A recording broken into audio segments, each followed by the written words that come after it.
بسم الله الرحمن الرحيم. هذه الفيلا اللي نقوم بتشغيل شغل الكهرباء والسباكة فيها من يوم أمس، وإن شاء الله نريكم بعض التفاصيل عن العمل الكهرباء مباشرة.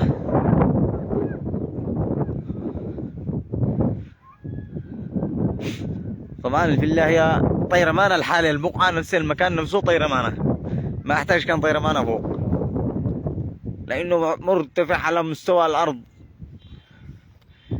في الجبال. والله الطلعة اللي عندها صعوبة جدا. نطلع على ميدان الدراجة النارية ما نصل قدر احنا تعبين من الطلعة.